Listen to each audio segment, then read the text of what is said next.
you doing? Very well, thanks. Good. I'll find out in a minute. Go ahead.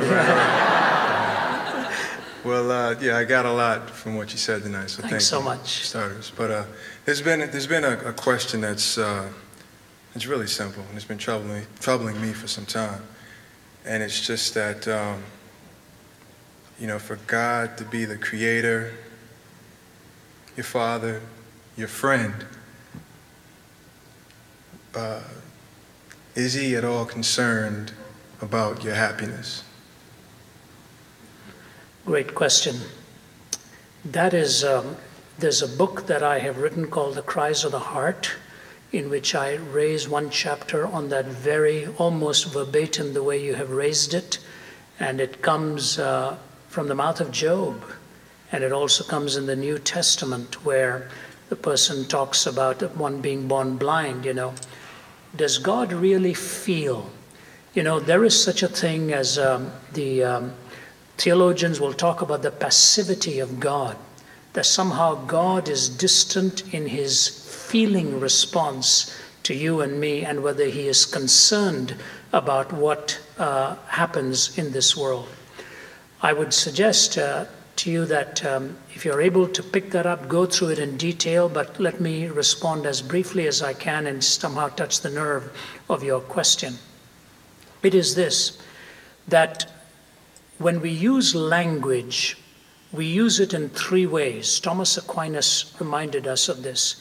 We use language univocally, we use language equivocally, we use language analogically. Let me explain the terms.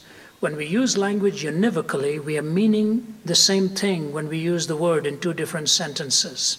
If I say that I love you, and I say my brother loves you too, you will understand the word to basically mean the same thing. You won't start probing it unless you have questions of the way that has been expressed.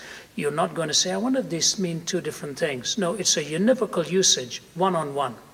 Now, an equivocal use of the same illustration would be something like this, as I illustrated before. If you ask me, are you a good tennis player? And I say yes. And a few hours later, you're on a plane and somebody's sitting next to you. You say, what's your name? And he says, I'm Roger Federer. And you say, what do you do for a living, sir? He says, I play tennis. And you say, are you a good player, Mr. Federer? And he says, yes, I'm a good player.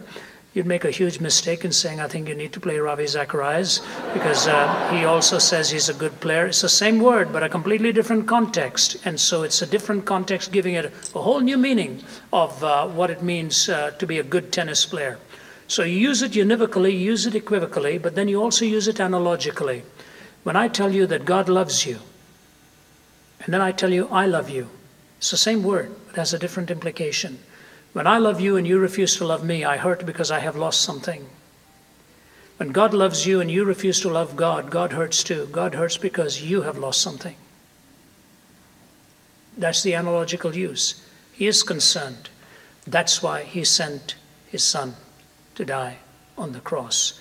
The Bible tells how Jesus went to the top of a mountain and he looked at a city and he wept over it. When he saw his friend Lazarus was dead, he wept over that. But remember this, the God who created you and me is the same God who is able to restore you and me.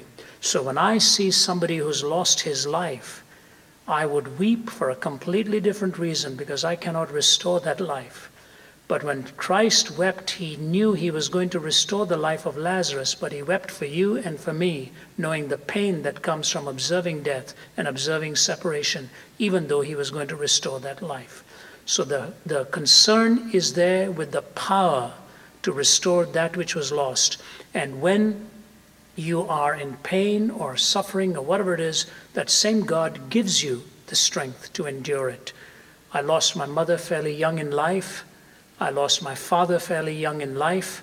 And I've had some serious issues that I've had to wrestle with even physically. As I stand before you, I've got 2 metal rods holding my back up, which I injured very seriously some years ago. And I found through all of this, his grace is sufficient. A woman who was blind and cancerous and arthritic and orphaned wrote these words, He giveth more grace when the burdens grow greater. He sendeth more strength when the labors increase.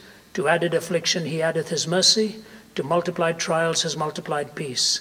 When we have exhausted our store of endurance, when our strength has failed ere the day is half done, when we reach the end of our hoarded resources, our Father's full giving has only begun.